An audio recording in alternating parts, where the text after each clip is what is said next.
There's a wave of Euroscepticism creeping around Europe, but no more strongly than in the UK with the rise of the UK Independence Party. British Prime Minister David Cameron once called UKIP a bunch of fruitcakes, loonies and closet racists. But according to recent polls, this extreme support base now accounts for 17% of Britain, ranking third after the Tory and Labour parties and ahead of the Lib Dems with only 8%. UKIP's colourful leader, Nigel Farage, is famous for bashing up bureaucrats in Brussels, most recently just a fortnight ago. Not even me in my most pessimistic of speeches would have imagined, Mr Wren, that you and the others in the Troika would resort to the level of common criminals and steal money from people's bank accounts in order to keep propped up this total failure that is the euro. Nigel Farage, welcome to the programme.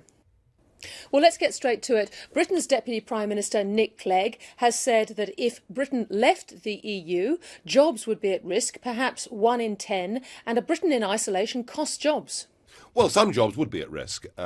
All our members of the European Parliament and the British officials working at the European Commission would all lose their jobs. Hooray.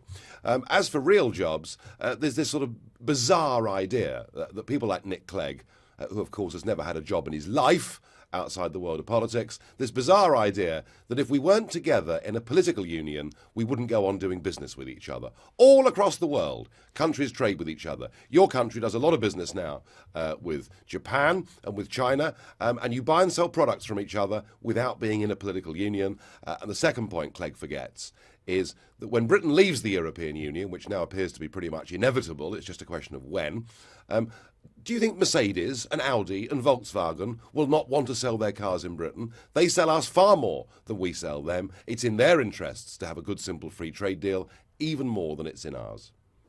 You argue that EU membership destroys jobs because of excessive regulation. What sort of regulation? I think the total mad obsession that we must give an example to the world inside the European Union by taxing carbon dioxide that is emitted, and principally talking about manufacturing companies. So we tax them on the carbon they produce, and through a renewables energy scheme, we give them a bill, a cost for electricity that is 20% higher than it would be on the free market. And that's why in the last 18 months, both the UK aluminium smelters have closed down. It's why much of our steel production has gone to India. It's why the British cement industry are saying they can't stay here anymore. And all the while we're doing this, in India and China, currently under construction and planned, are a total of 800 coal-fired power stations. So it's madness like that that is doing British industry enormous harm.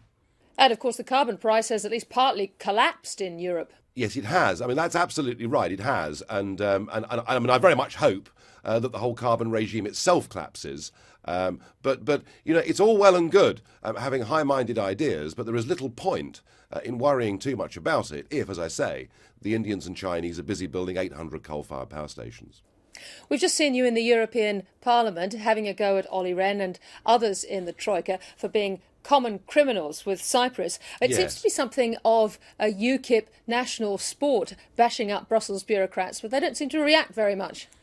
Well, they do react sometimes, but generally when I tell them some home truths, they sort of examine the toe caps on their shoes and try to pretend it's not happening. But just look at what's happened in Cyprus. Literally, you know, the European Commission, the European Central Bank and the International Monetary Fund have gone in and directly taken money from people's bank accounts. They even, with the first proposal, wanted to take money from small investors, despite the fact they had in place, supposedly, a deposit guarantee scheme. And what really amused me was to hear the Russian Prime Minister, Mr. Medvedev, say that their behaviour reminded him of the worst excesses of the Soviets in his own country when they used to take properties from people. And blow me down, within a fortnight, there is a German-backed report saying that in future, when the next bailout is needed, whether it's in Spain or Portugal or Greece or wherever it may be, that the next idea is that they will actually tax people on the value of their houses. And that is why I said to Mr. Wren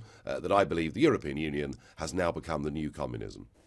It's fair to say that Russia has something of a vested interest in Cyprus. Yeah, yes, that's very true. They had been using Cyprus, possibly for some banking activities that we wouldn't all think to be entirely savoury. But that really isn't the point. The point is there are lots of businesses, there are lots of companies, there are lots of genuine savers, for that matter, lots of retired Britons living in Cyprus whose money has been taken from them because their government stupidly signed up to a euro currency that frankly was never fit for any of the Mediterranean countries. You have worked in the city. What is the view of big business and the city in particular on Europe? Well, very big businesses, and we're really talking here about giant multinationals or some of the giant mega banks, they of course are very much in favour of Brussels-style regulation, because whilst it puts some costs on them, what it does, it puts out of business small and medium-sized competitors and makes the cost of entry for new participants into the market virtually impossible. So mega business works hand in glove with Brussels. But if you then go and you look in the City of London and you look at people operating in foreign exchange, operating in insurance, operating in metals and commodities, as I did for 20 years. And if you look at all those areas, equities, fund management, they are frankly terrified of this anti-success, anti-capitalist agenda that we're hearing from Brussels. And indeed, the hedge fund industry, which 80% of which in the European time zone is based in St James's Square in the West End of London, 1 in 4 hedge fund managers has left London in the last 2 years. So worried are they about Brussels directives? Nigel Farage, for many Australians, UKIP would really be a single issue party, all about EU membership. Is that fair?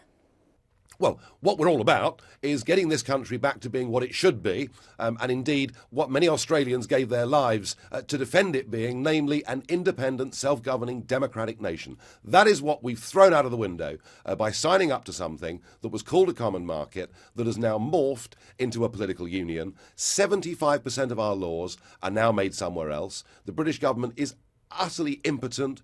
We can't deport terrorists. We have to give prisoners the vote. There are all sorts of things that we have to do, which our own parliament no longer has the power to do. So the primary purpose of UKIP is to re-establish the independence and democracy of this country. Thereafter, we have a plan for how that independent Britain could and should be run, and it starts with simplifying the tax system. It moves on to extending the grammar school education system that we used to have, which allowed poor kids to get good educations, and we want to bring that back and have more social mobility.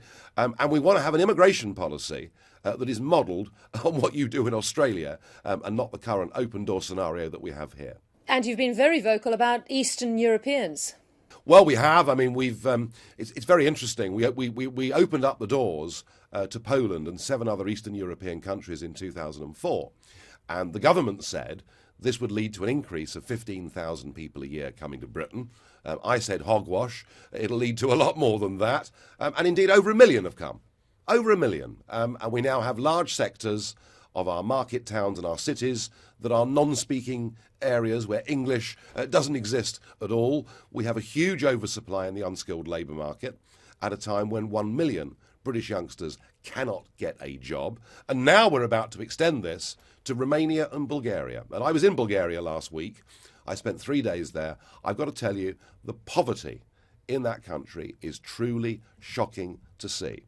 And whilst I wish those people well, and I completely understand that if I was a young Bulgarian, I'd be packing my bags and wanting to come to London. There comes a point in life when you actually have to prioritise and start putting your own people first. And I believe that over the course of the next few years, if we don't do something, many hundreds of thousands of people more will come into the United Kingdom. It will push unemployment up. And I'm sorry to say, but it will also push up crime. We currently have a Romanian-led crime epidemic in London, and we've just got to get a grip. The Conservatives and many in the right-wing media blame you for splitting the Tory vote. Is UKIP still gaining ground at the expense of the Tories, or are you getting Labour votes as well? Well, the Tories are very upset about us. They don't think we should exist. They almost believe they have a divine right to mop up all of those votes, despite the fact that they're barely recognisable as a Conservative party. I mean, we've just had the death and the rather grand funeral service for Lady Thatcher. And that reminded a lot of people that the Conservative Party used to talk about success, business, enterprise, ambition, and now it talks about gay marriage, wind turbines, and upping the amount of money we spend on foreign aid. And it's very interesting that there was a British by-election in a Hampshire town called Eastleigh, which took place a few weeks ago, and we surged from 3% of the vote to 28% of the vote, nearly pipping the Lib Dems for the seat. And after that, a big analysis was done of where our vote had come from. And a third of it had come from the Conservatives. A third of it had come from the Lib Dems. 20% of it had come from a Labour Party. And 10% of it came from people who haven't voted for anybody for 20 years. So it is ridiculous to think that UKIP is just mopping up Conservative votes. The reason the Tory party are doing badly is they've got a leader who doesn't speak or sound like a Conservative. Frankly, they've become another brand of simple social democracy. But you are still knocking off Tory votes. You could potentially lose the election for the Conservatives, but you obviously feel it's worth it. Well, as I say, we've got a big rash of elections taking place on the 2nd of May. Next Thursday, a couple of thousand seats are up in local county council government across the country. And let's analyse after that what the effect of UKIP has been. What I'm seeing in parts of the south of England are that we're doing the Labour Party more harm than we're doing the Tory party. So it's very difficult to predict what the effect of UKIP will be. But I would make this point. You know, whether the UKIP vote stops a Tory government or stops a Labour government, what's the difference? Most of our laws, most of our destiny is now set by the European Union. You know, we talked about the city earlier. Britain's biggest industry. It doesn't matter a damn whether Labour or Tory win for the City of London, because all of that regulation now comes from Brussels. Prime Minister David Cameron has promised an in or out referendum on Europe in 2015 if he wins the election. Do you think that Labour's Ed Miliband will make the same pledge, and do pledges count for anything? Oh, Ed Miliband, of course, will make the same pledge, as will Nick Clegg if he's still in position. It's actually become a tradition now that at every election since 1997, all the parties say, we will give you a referendum, and none of them deliver, which is why none of us believe them anymore. And it's why an increasing number of people are turning to UKIP, because we're the real deal, we say it, and we mean it. If there was an in or out referendum on the EU today in Britain, what would be the result? I think that we would vote probably with a clearish majority. I would say a 10%, maybe 15% majority. We would vote to leave political union and to renegotiate a genuine free trade agreement, to be friends with Europe, to be neighbours with Europe, but to re-engage with the rest of the world. And that means getting back to having proper tariff-free agreements with countries like yours. We've seen growing Euroscepticism across Europe in places like Italy, even Germany. How do you see the future of the euro and this all playing out? The euro is a cataclysmic failure. It does not work. The appetite for the North to go on transferring money to the South has really, the well has run dry, frankly. And so now, as we've seen in Cyprus, what they will do is steal money, maybe take a percentage of people's property assets, and do what they can to keep propped afloat a failure, which is now leading to youth unemployment of 60% in Greece, the Spanish economy in terrible downward spiral decline. And I think in the end, what is going to break up the Eurozone is going to be violence on a very large scale in those Mediterranean countries. I wish that wasn't true, but I'm afraid they are determined. Despite the fact it doesn't work, they are determined to try and keep on with the experiment. Well, I sincerely hope you are wrong on that one. Nigel Farage, thank you, though, very much for joining us. Thank you.